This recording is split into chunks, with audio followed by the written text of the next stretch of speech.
Hello everyone, welcome back to episode 5 of the Savers Issued, where we explore the gear issued to USAIs in the European Theatre of Operations. In today's video, we will be talking about personal identification, so the ways individuals are identified in World War II.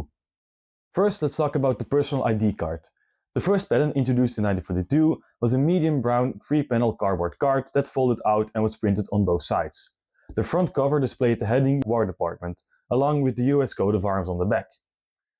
A warning stated that any loss of the card had to be reported immediately through official channels to the force commander. Inside, the folded pages contained detailed identification information. These included the bearer's first, middle and last name, along with personal details such as birth date, eye color, hair color, weight and height. The card also included the bearer's signature, a military authorization signature, and the place and date of issue. Space was also reserved for fingerprints, as well as a black and white photograph of the card holder with the date the card was issued on. Later in the war, a second pattern of the ID card was introduced. This version was smaller, easier to carry, and laminated in transparent plastic, making it far more durable and resistant to water.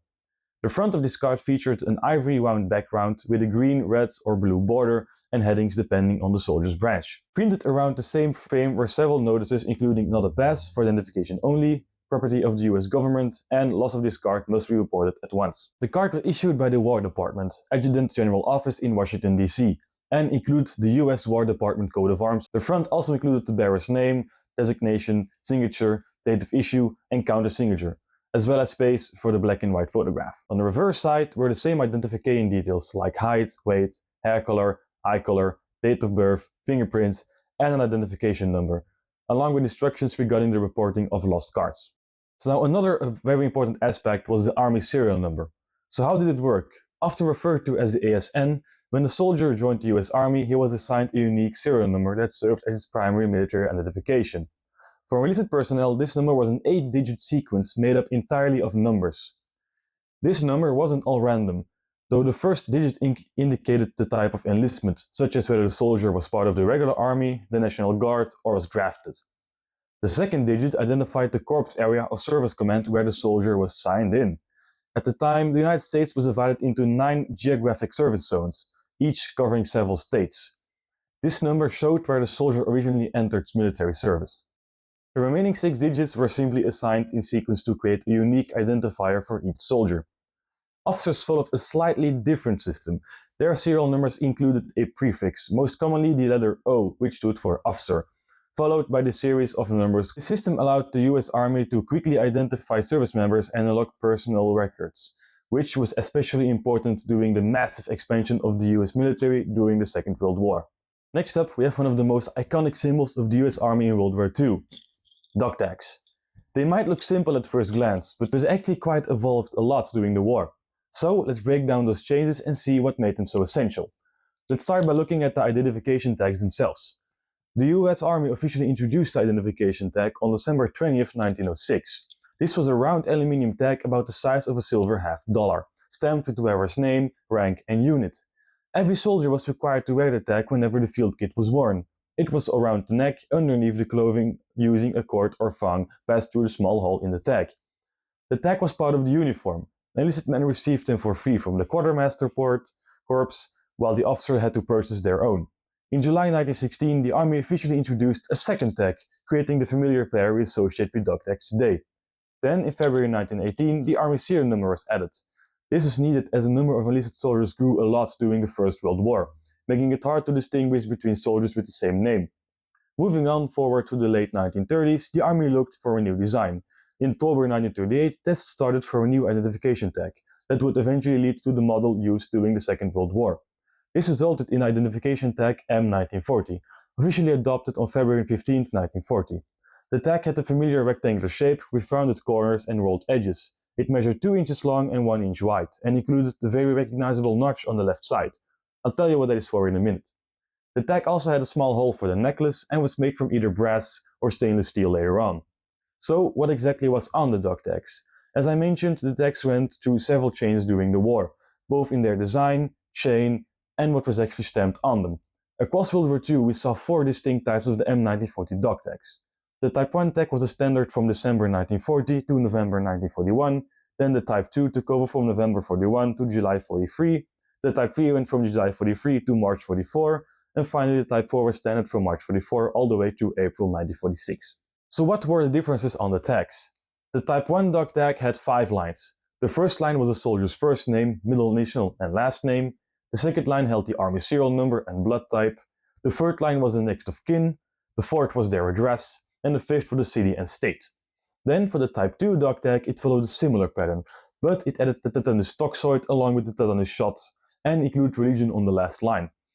By the time we got to the Type 3 tag, things were simplified, only 3 lines. The first line was still the name, the second was the serial number and blood type, and the third line was just the religion. Finally, the Type 4 tag kept the 3-line structure but reversed the name order. The last name came first, followed by the first name and then the middle initial, with the serial number, blood type and religion in the same concise format. Now let's talk about how the tags were actually worn. During the war, the necklace system also evolved. The official issue was known as a necklace and extension and was adopted in 1943. The full necklace measured about 40 inches in total length, with the 2 tags positioned roughly 1.5 inches apart.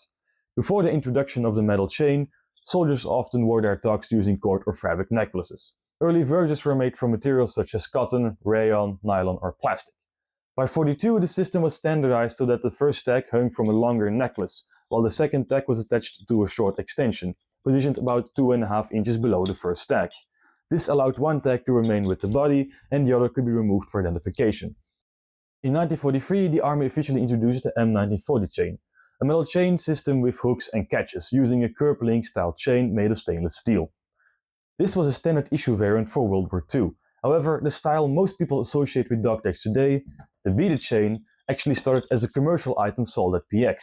Soldiers quickly preferred it because it was durable, flexible, easy to use, and because it featured a quick release lock, as the 1940 chain had some reports about strangulation issues. Because of this, the beaded chain gradually replaced the earlier issued chains, and by the later years of the war, it actually became standard issue. Now, why do World War II dog tags have this notch? So the notch wasn't decorative, and it wasn't meant to hold the tag between a soldier's teeth, which is a common myth. Instead, it was designed to work with a device called the Aggressograph Model 70, a medical imprinter used by the US Army medics during World War II. In official documentation, this notch is referred to as a locating notch. When a soldier was wounded, a medic could place a dog tag in the Aggressograph Model 70. The notch ensured the tag was correctly aligned and securely positioned inside the device. The Aggressograph itself was a pistol-shaped handheld tool. Once the tag was inserted, the medic would squeeze the handle and the machine would imprint the information stamped on the dog tag directly onto medical paperwork, using a carbon ribbon similar to a typewriter. This allowed medics to quickly transfer a soldier's identification and information, such as the name and serial number, onto wound tags and medical forms in the field. It reduced the chance of writing errors and sped up documentation process during combat situations. So, while it may look like a small detail, that little notch was actually a very important feature designed to help medical personnel identify and track wounded soldiers more efficiently on the battlefield. Next, I'd like to include an honorable mention to the ID bracelets. Unlike the other items we discussed, these were not issued by the US government. Instead, these were privately purchased and made, and often considered a sweetheart item. Usually, these bracelets were given to servicemen by their loved ones, family, wives, girlfriends, or even bought by the soldiers themselves.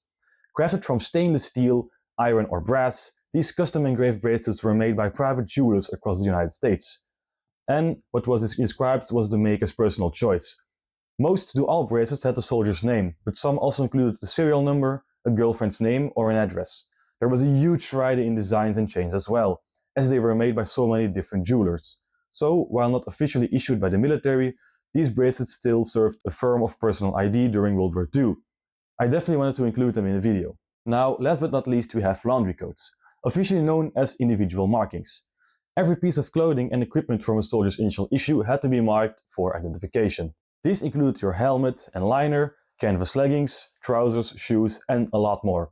Usually this meant stamping or writing the first letter of the soldier's last name and the last 4 digits of his army serial number, separated by a dash, typically in black or white ink. For example, in my case it would be C2254. Larger items like the barrack bags or duffel bags had to be marked with the soldier's full name and complete serial number. Officers used the same system, but their serial number always started with the letter O to indicate that they were officers.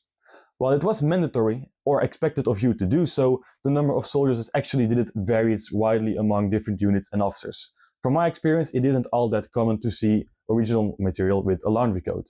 As I own a good portion of original gear, only my canvas leggings have a laundry coat on them. Put on your boots and parachute. Of course, for the enactment part, it's really important to get all your identification marks right. Make sure you've got the accurate doc tags for when you're in the field, and the correct IDs for if you're going out in your service uniform. And if you choose a laundry coat or ID bracelet, but that is really up to you guys. And that was it, folks. I hope you really enjoyed the video, and I hope that you now have a better understanding of the doc tags and IDs. So, thank you for watching, and I'll see you all on the front lines.